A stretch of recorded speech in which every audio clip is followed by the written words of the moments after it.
Tarun, me, you, and are there any more going to join? A very good evening to one and all present over there. I, Prachi Srivastav, Group Head Corporate Relations, Sagar Group of Institutions-SISTec Bhopal. So today, this is our fifth day, and happy to share that now today we are having a very precious guest, and he's basically from electronics and communication. I heard a lot many times, even with the faculties and the students as well, that is this real that engineering grads from electronics and communication will be getting a job in core electrical and communication companies. So the answer is yes, of course, because here with SISTec, a lot many times we have started this process to initiate with all the core companies and corporates, those who are providing a core engineering profiles in electronics and communication. So here I present you Mr. Balaswamy from Tejas Networks Limited. Basically a very core company, and these things, talking about the optical fibers, talking about the large data analysis and everything. So allow me to welcome our young scientist, Mr. Bala. Welcome, Bala. Hi. Thank you so much. Thank you so much for that introduction. Yeah, thanks for your invitation as well. Thanks a lot for coming. And we can just start a conversation with the Tejas Networks. What is it all about and what this corporate is doing these days? Yeah, sure. Basically, it's a telecom company. So it's a basically networking company. So any communication engineer will know what is a networking. Any communication network. We have a laptop. How do you connect to another laptop, let's say in US or China or something? So there is a lot of networking concept that go behind that. So basically, this company develops those kind of products. For Right. example, anything that comes to your mind is router. You might have heard about router, or since it's a campus there, you might have heard about the access point there, providing wireless access point. Right. So yeah, Tejas designs all of them, We talk about that power network, we talk about data, we talk about Yeah. fast speed, we talk about optical fibers. All these things are being developed by this particular corporate, right? Yes, yes. So, I mean, if I have to give a brief introduction, Tejas Yeah. started as an optical networking company. You know, even before packet. So basically there are two kind of networks, what we call packet and then optical networking. In the optical networking, directly when I talk like this, what I do is that my signal will be modulating a light source, for example, laser or something. Then that information is transmitted directly into the optical fiber. Light frequencies are in terahertz. That's why we get very high bandwidth. So very high speed. It's a very high speed. But unfortunately, you cannot do everything with optical, directly in optical. For example, if you take any laser, it's an electro-optical device. It's like both. It works. It takes an electrical power and then gives optical power, right? So these are speed limited. We cannot do much. So we are definitely reliant on electronics as well. So you cannot directly go anything directly into optical. So that's why packet transport comes. So Okay. basically, underlying network is the optical. Everything above is electronics. All right, all right. And Yeah. of course, when we talk about that, Mr. Baddo Balaswamy, a young scientist and parallel technical recruiter as well. So this is a very offbeat profile for our kids also. Just Yep. wanted to share that these two guys which you are seeing, Tarun and Ayush. These are our Yeah. SISTec students from current batch, and they are Okay. into final year as of now. So they have Okay. prepared some minor and major projects, and they are working very seriously on that. Okay. Whenever we talk about the trending technologies these days, if we talk about electronics and communication engineering, of course, the network part is there. But I Mm-hmm. think integrated divisions of another branches is also be a part of any recruitment.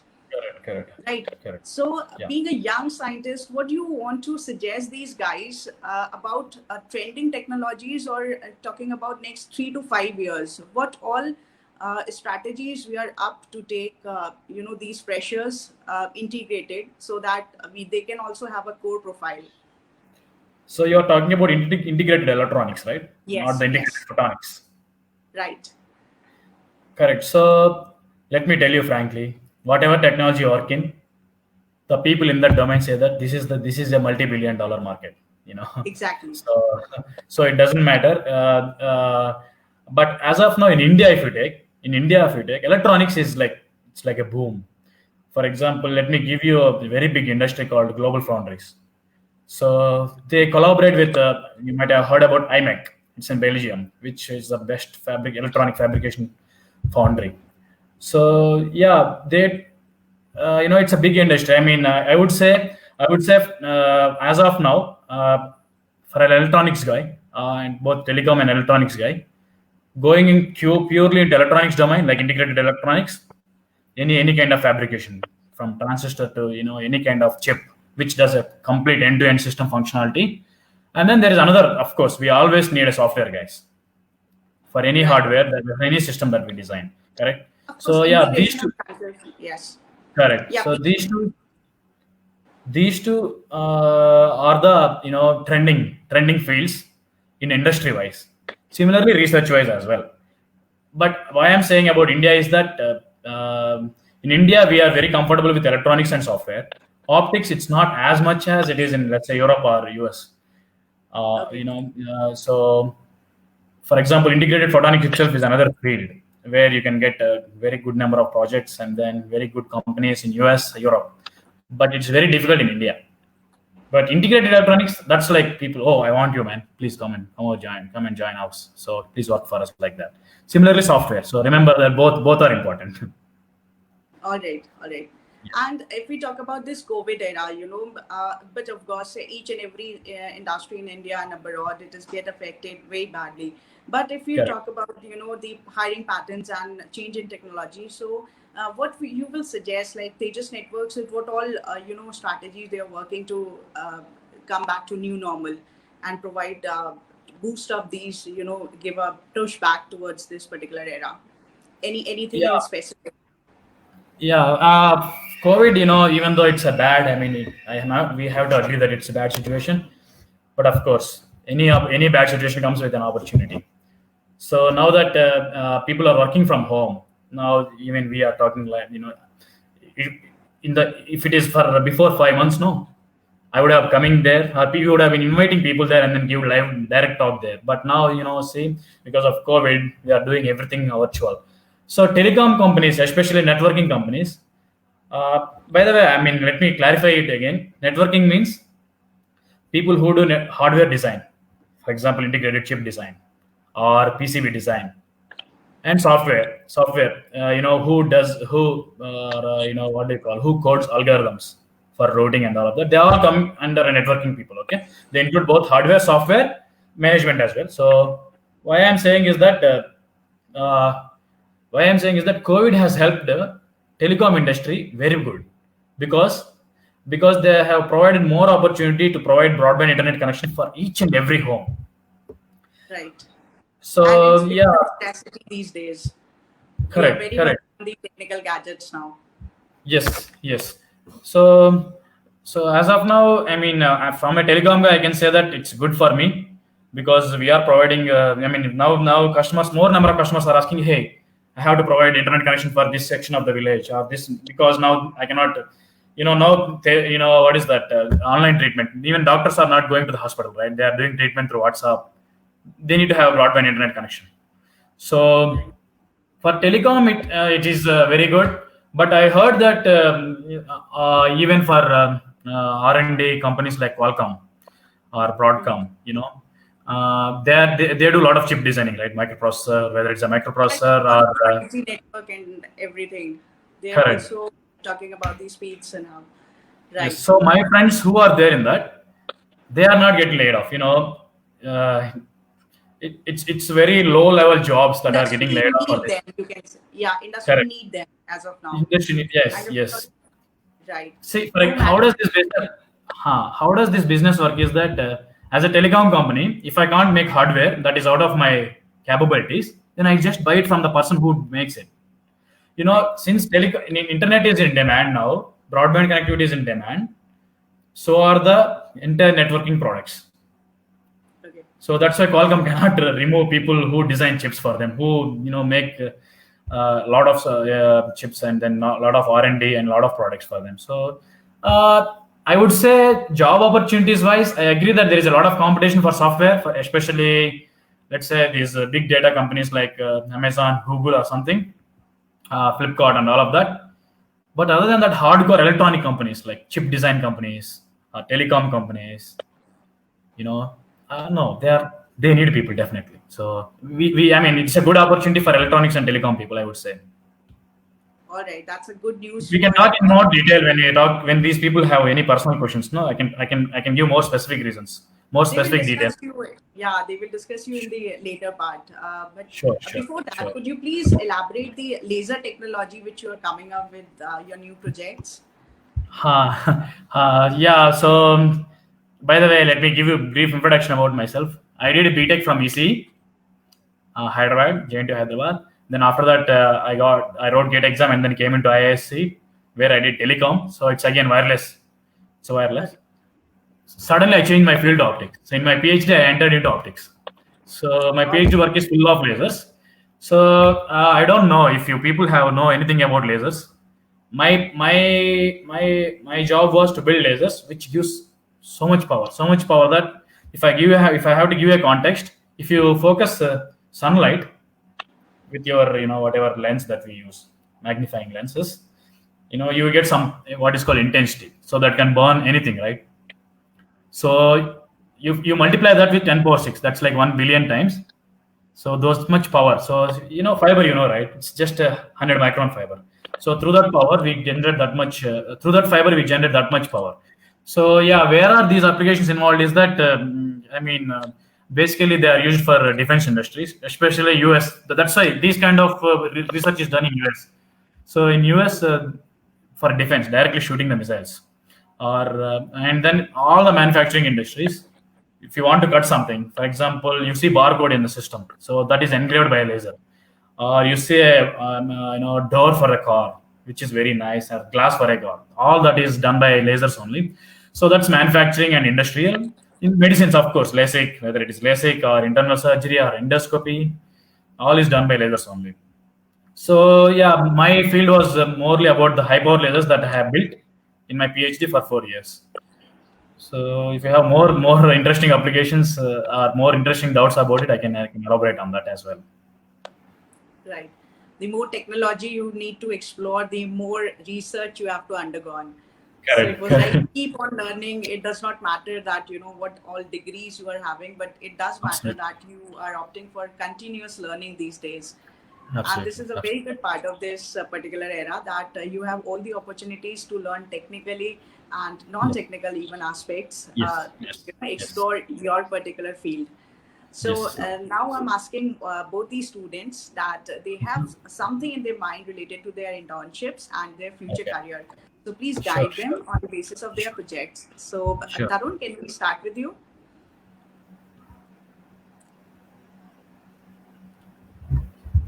Yes, ma'am. Tarun, you're not audible as of now. I think he's delayed a bit. He's Yeah. responding, but after some delay. Okay, Ayush, can we start with you? Yes. Good evening, ma'am and sir. Balaswamy, sir. Okay. Hi. Good evening. Good evening. Yeah. Sir, No I problem. am from. You both can drop your questions in the chat box and we can read that. Yeah. If Okay.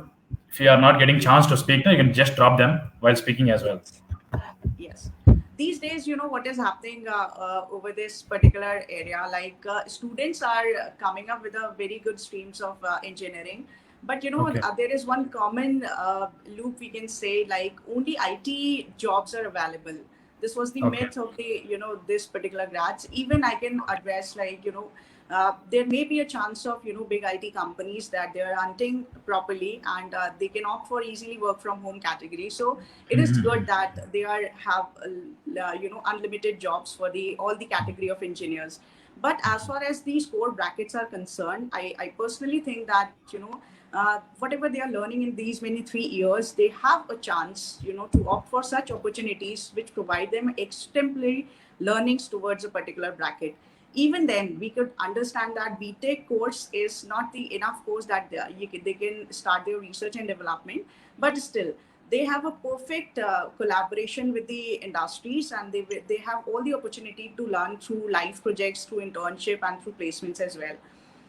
So whenever we talk about their learning pattern, we have a trend like from second year itself, we have started like to provide them lab-based functionalities and to provide them such projects, those they can experience in the real time.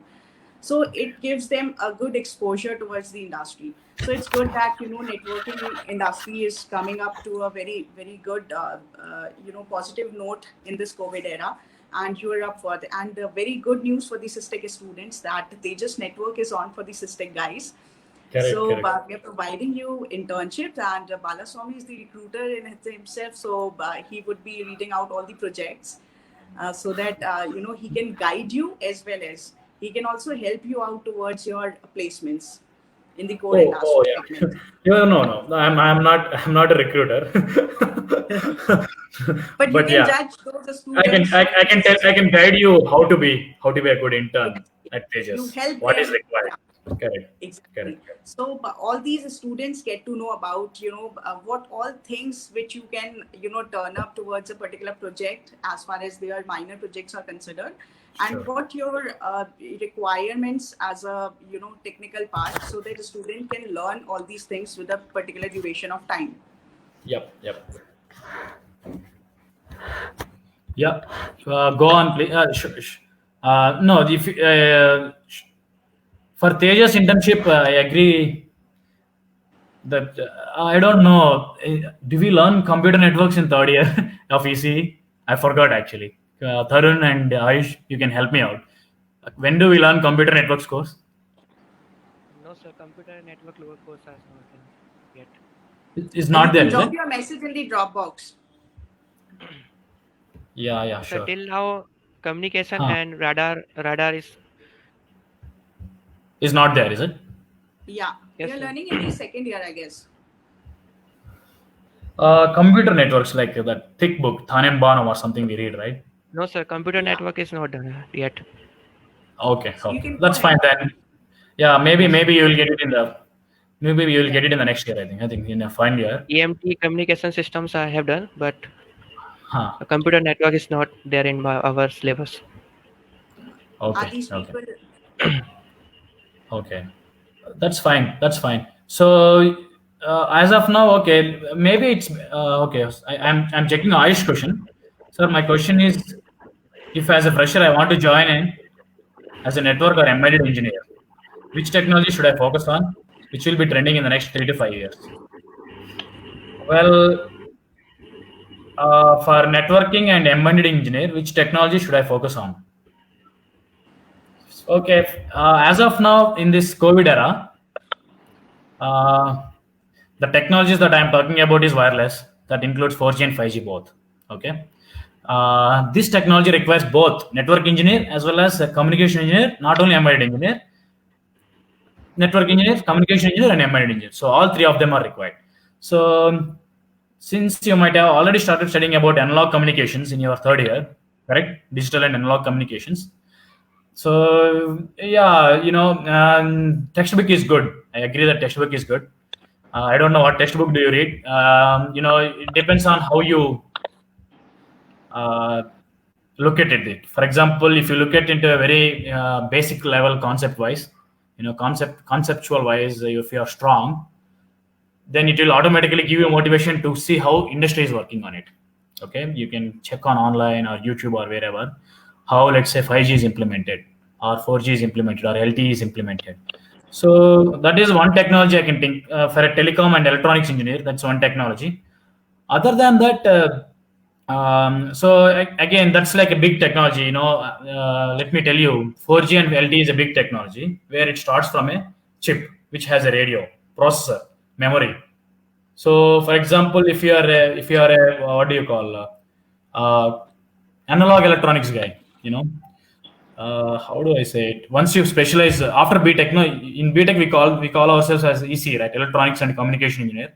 But in ME we get specialized like only electronics or communication, only telecom. So what I'm saying is that this 4G or LTE or 5G, they include all of them, every one of them. For example, a communication engineer is required to estimate the channel. to model the channel and then provide some algorithms. Similarly, embedded engineer required to design a chip or to test a chip, to test, whether it is performing the way it should be, to test all of that. Similarly, an electronics engineer is there to design chips. If someone comes and said, hey, let's give a 4G or LTE chip to Bharti Airtel or Jio, I want to sell this thing, then this requires all three of them. So yeah, so as of now, 5G is going to be trending for the next 3 to 5 years. You might have already heard about it. That's in telecom, okay? I'm guessing you people are asking in telecom because I am from telecom. And then in integrated electronics. Integrated electronics, especially systems required for 5G technology, like chips required for 5G technology. Whether you design a very low power consuming radio, or you design a very low power consuming, if you buy a mobile, for example, Samsung says that my battery capacity is 6000 mAh, and then I use Qualcomm Snapdragon 786 processor or something. So for example, Qualcomm says that, hey, my processor does it very fast. So when you insert into your mobile chip, the amount of power consumption is very small, correct? So this is where our electronic people come in. So can you design a chip where entire power consumption is reduced? It doesn't matter what technology you're talking about, whether it's a telecom technology or a broadband technology, or for that matter, any hardware technologies like laptop design or cell phone design, or any chip that does any function. So this is where our skills of learning. I agree. Textbook gives you very good knowledge on basics that will get you a job. But once you go into the job, that's where you realize that it's completely different. Industry is completely different. Because, for example, learning that analog communication means just modulation is completely different than how does it implement on a chip, which does that, exactly that. So, for a network engineer, I would say you should learn about this all optical networking like SONET, SDH, and wireless technologies like 3G, Wi-Fi 6. There people are talking about the technology called Wi-Fi 6. So that's going to come up in next year. Wi-Fi 6. As I said, 5G is coming up. Already LTE is there. 5G is coming up. 5G and Wi-Fi 6 are both different, by the way. So. And then as far as silicon engineers are concerned, they are talking about very low power consumption devices, either for telecom companies or for networking companies or for that matter simple chip design companies. Okay, those are the things. And good evening, sir. I have got to know a bit about Tejas networks. They are working with their own equipment and developing optical transport platform. That's correct. That have multiple networking layer like TH1600. Yeah, it's TJ1600, 1400, etc. I'm really looking forward to work at this kind of places and work with the equipments. Sir, can you please tell me some key points and other things for which I need to focus? Okay, you're preparing for GATE. Okay. Yeah. Let me ask you, Tarun. Let me give you a confidence saying that landing in job right immediately after BTech is a good thing. I agree, it's a good thing, but that's not the only end thing. That's not the end of the world, right? So if you really want to join a job, yes, whatever skills that you acquire as a BTech student, we know how to. As a BTech student, we know what are your skills, correct? So anything. For example, I don't say that, do you know anything about my product? No recruiter will ask, tell me what do I know you know about it. That's just for general knowledge. But they really test you what you are good at, so that they can put you in a corresponding department. So I agree. I mean, it gives it's a good knowledge to have about my products like TJ1400 or TJ1600. Yes, sir. So, Just but a the thing is misprint, sir. So but otherwise networking concepts are what are required. But as I said, in BTech we learn very less about networking concepts. Yes. Correct. So if Yes, you sir. want to learn by yourself, I mean, of course, there is a lot of junk, a lot of material online available.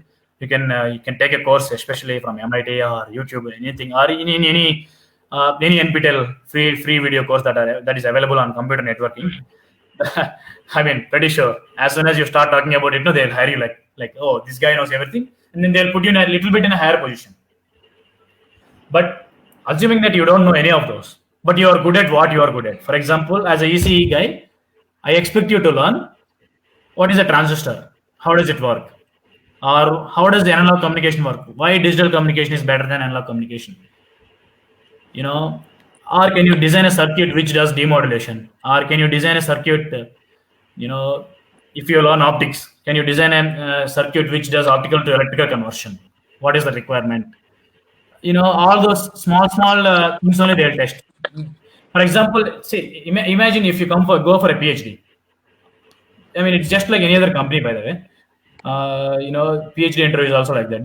They'll just ask you the basics of the devices that you learned in BTech, whether it is a diode or a transistor, any technology, CMOS or BJT or whatever. So be good at what you are good at. Don't get worried about, oh, what is this product? What should I learn? What are they doing?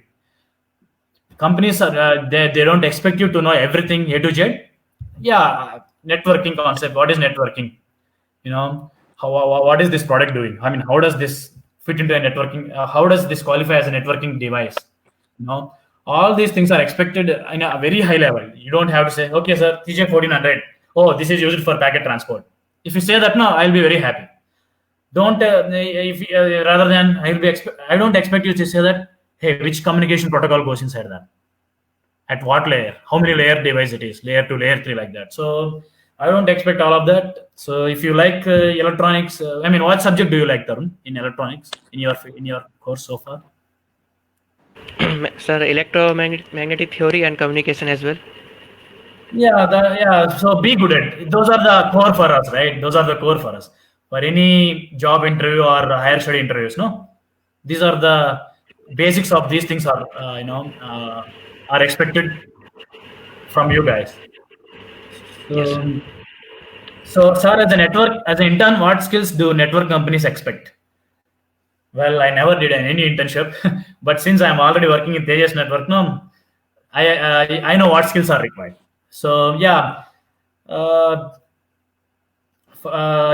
if you have a, what do you call, what is it? Logical and reason aptitude skills. Networking is all about optimizing things. For example, I'll give you a perfect example. Let's say traffic is there. You are going on a car, 4-lane road or 5-lane road is there. If you have already been to US, no, they divide the traffic, right? Fast going traffic should go on the rightmost lane. So even our highways also has like that, right? So the thing is that, can I design it? Somebody says that this hardware can do. Can I implement my software on it? Can I make the chip to work the way I work? So for example, I take 4G connection. Then he charges me, let's say 300 rupees to give me 40 GB data, right? So as a network engineer, what I sell to Airtel or Jio or someone who is providing you this 4G connection is that you can do whatever you want to. For example, you can charge customer saying that I can give minimum this Mbps data. So to implement that functionality, what skills are required? As a software guy, can you classify the packets? Whatever networking packets that you are coming in, data that is coming in, can you classify? Saying that this data, this customer needs to go faster. He needs very high bandwidth. And then can you route the packet through the network? Optimal. You should not waste too much of. Let's say a customer says that, for example, I take 4G connection. I say that my voice delay should not be less than a second. It should be less than a second. For example, if I talk and if you hear it after 10 minutes, no, then it's not a proper communication, right? So as a network engineer, can my software implement that? So basically, what you need to learn is that, of course, in terms of courses, please be good with mathematical skills. Of course, machine learning, optimization courses, all these are all there available online. So you can just learn. As I said, since you are a BTech guy, the expectation from you guys is very less. We test you whether you are good at what you learned. But if you are an MTech guy, then I'll tell you, hey, please read machine learning course, game theory course, or networking course like communication networking. and then routing and optimization algorithms, linear and these are the courses that you need to read. The thing is that once you get the company, since as a BTech guy, I don't expect you to know all of these things. I'll train you. So yeah, so be good at what you are. That what's get you intern job or permanent job. Trust me. Okay. Of course, you read about the company a little bit so that you have a general knowledge. You don't lose those points. Okay. Sir, what are the major technical subjects or topics which must be good for a fresher? Again, if I say machine learning, do you go and learn it now? No, right? No, right. So whatever is taught in your curriculum as a part of. No, they can, because machine learning is a part of our curriculum as of now. Beyond university syllabus, our trainers are there to help them out. Okay, that's nice. They conducted a proper classes. That's why I asked you about the integrated courses, so that these people will work on as per the requirement of the industry. Because what is happening, these people are working towards a research and development and learning about a technical skill set, and after that they get to know, okay, this is not the industry demand. So what is the use of that particular learn? Because it's good that learning, they keep on learning. But of course, if we are planning our career strategically, so we have to know what is the industry demand. So if you say that machine learning is a part of that, of course, that will be soon a part of their curriculum. Okay, that's good. Yeah, software wise, as a software guy, as a software, basically interns are recruited for developing these small software packages. They don't expect you to design a hardware by yourself, by the way. That's for networking companies. For example, chip companies like Qualcomm, trust me, all my friends are there in Qualcomm, GlobalFoundries, Broadcom, Texas Instruments. We all learn about, let's say, analog design, analog circuit design. You might have heard about that course, right? Analog circuit design, digital circuit design. So I don't know. As I learned all of this in MTech, by the way. That's why I'm wondering whether these people learn this in their BTech or not. So analog circuit design. We are upgrading our course and syllabus in such a manner that we can cater all the industry demands. So it will be very fine that if you can guide and we can inculcate all these brackets to our curriculum. No, as I said, as a good recruiting company, any good recruiting company, they test you whether you are good at what you are liking. They never test you whether he is suitable into my company. Right. They always test your abilities. Then they will believe that he is good at what he has done, which means that I can make him good. They have to be very clear about the fundamentals and all the technology on which a particular company is focusing on. Correct. So yeah, but since you asked that question, no, for a networking company, obviously analog digital communication courses are very important because those are the fundamentals, And then if you can learn optical communications little bit, on a higher level, not go deep technically into it, and then and of course if you can if you have already a computer networking course, that's the best. So computer networking combined with digital analog communication as well as optical communication on a very higher level will give you a very broad picture, and it's easy to now when you go to a networking company like Tejas and then read about it, you understand what this product is doing. So yeah, these are the course for networking companies. But chip companies like Qualcomm, Nvidia, Texas Instruments, Broadcom, all of this, they expect you to learn all this analog circuit design along with analog and digital communication. Remember that analog and digital communications are core for us, fundamental for us. Then the analog circuit design, digital circuit design. These two courses are also very important. Other than that, of course, I don't know how they recruit intern. Would they give a written test? Will there be any written test or direct interview? It depends on process that if the demand is less, then they can directly call on for the interviews. If the demand is high, then they can conduct some 3 or 4 process. Correct. So trust me, as an intern, you are how do I say, you are not considered as an employee who is going to bring a lot groundbreaking change to the company. You are expected to augment the people who are working on. So they'll test you whether you are good with some knowledge, electronics knowledge and communications knowledge. So, for example, if some intern is recruited, they'll be assigned to me, right? I cannot give him, hey, learn about Ethernet and tell me how a Ethernet frame is or how we forward the packets in Ethernet. I won't tell him.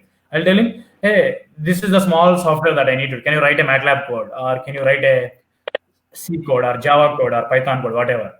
So yeah, these are the topics. I mean, of course, it's a BTech, right? So I'm sure they do have software courses as well in electronics. Correct? Correct. Yes. I'm sure I had Java. I have Java in my second or third year. Python was not there. Java is there. All right. So yeah, We have started these with are the Python. interesting. Yeah. So yeah, I mean, I might expect him to learn MATLAB, Python, VHDL, Java, little bit. Python is okay. MATLAB and C are there. Oh, that's good enough. C is compulsory. I mean, C is the foundation for any higher language, Java that you are Python or something. MATLAB is there. That's better. That's the best. That's the best. Right. That's good. I mean, yeah, that's very good. Other than that, let me, since these are EC people, they will be targeting at, let's say, Texas Instruments, all of that, right? There is a circuit simulation software as well. If you are familiar with, let's say, PSIM, eSIM, I don't know. Those are olden days. When I was reading, those are the circuit simulations. VHDL language is also there. I'm pretty sure VHDL should also be there. It was there for my curriculum when I was doing undergrad. VHDL should be there, right, ma'am? Right. So yeah. So yeah, if you are good at these, no, it's easy to get intern in any telecom companies, whether it is chip-based, networking, or telecom. So try to be good in these things. Basic. I know. I mean, learning MATLAB is. Let me give you one more additional point. C language. Learning C language is learning all about syntaxes. Let's say, correct? But it's difficult to remember all of that unless you work on some specific problem. So any language, either VHDL, MATLAB, or C, if you keep on working on some specific thing that you like, it doesn't matter. Take internet example. See how they are doing it. Try to play with it.